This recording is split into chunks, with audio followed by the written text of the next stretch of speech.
Hi there, it's Carolyn Ellis from BrillianceMastery.com, and I want to welcome you to this episode of Bits of Brilliance here on my live stream channel, Brilliance Mastery TV. So the topic I want to offer for you this week is get over yourself. One surefire way to help you stop playing small now. Okay, so now why did I come up with this topic? Well, as I often do, I feel into what are some of the trends and themes that I see in my clients and my colleagues and myself, my own experience as an entrepreneur and as a mom and as a woman in the world. So here's what I've been noticing. And just check this out for yourself and see if this might be happening a little bit for you. I'm seeing so many incredible people, just with great vision, great energy, huge heart, and they're playing small. They're getting themselves and their creativity locked down into analysis paralysis. So that beautiful inspiration and creativity is hitting a roadblock, is not moving out because of analysis paralysis and wanting to get everything perfect. People getting tongue-tied, trying to talk to people either at networking or speaking to their partners and not being willing to really ask for what they deserve. Not being able to really put the words to their heart's desires in a way that is compelling, that feels safe for them, that really puts their ideas and momentum out into the world. Another way I see it showing up is basically people settling for less than they really deserve, settling in their health, settling in their relationships, settling in how they price their programs and services. It's really an across-the-board thing. Great people, great passion, great contributions to give, squishing themselves up, and basically it's not always a matter of confidence. Confidence is really important, but sometimes it's a matter of how we get ourselves in our own way. We tangle ourselves up in these knots. So here's one image that I think really explains how much energy it takes to actually hold you back and not to be brilliant in the world all the time.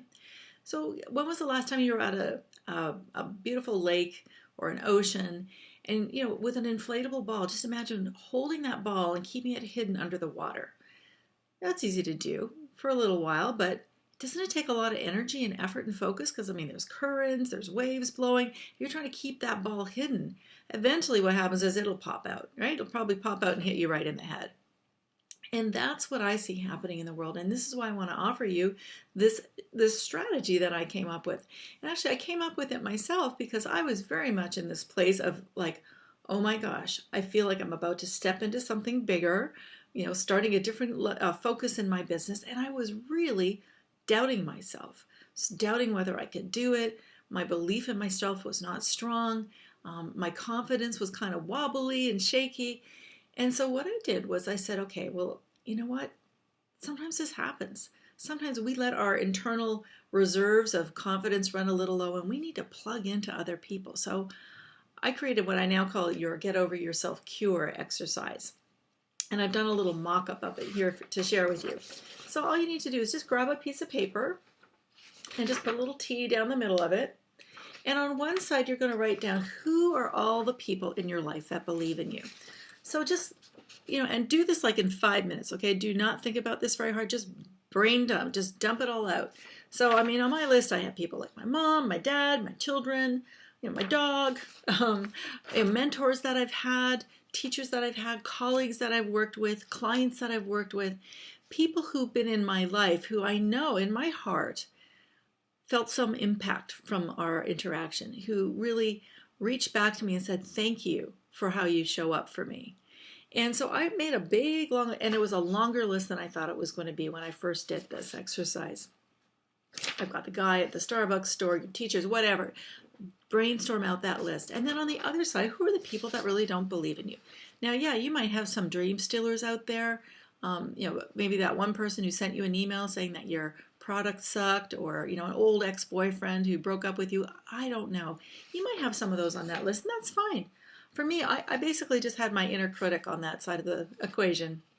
And so the beauty of this exercise is when you look at it, it becomes really clear. There's so many people in your life that believe in you, that have confidence in you, that are inspired by you, that support you. And in those moments when you are getting really in your own way and trying to keep yourself small because you can't quite jump over that gap that might be in front of you from where you are now to where you want to be. Just plug into this list and borrow some of these people. And here's the thing I think is really important to know as well. If it's true that you really aren't meant to be a great light in the world, that you aren't a messenger of wonderful things and have a great impact on people, if that's not true, if this inner critic is right, well, then what's that saying about all of these people on this side of the equation? Basically, our egos are so committed to believing our inner critic here that it's saying all these people that you love and you respect and have done amazing things with you, that they're all out to lunch, that they shouldn't be believed. And that can't be right, of course. So the power of this exercise, it will help give you a wake-up call to snap out of the trance that says, I can't do it. I don't have brilliance to share in the world, and help you to get over yourself.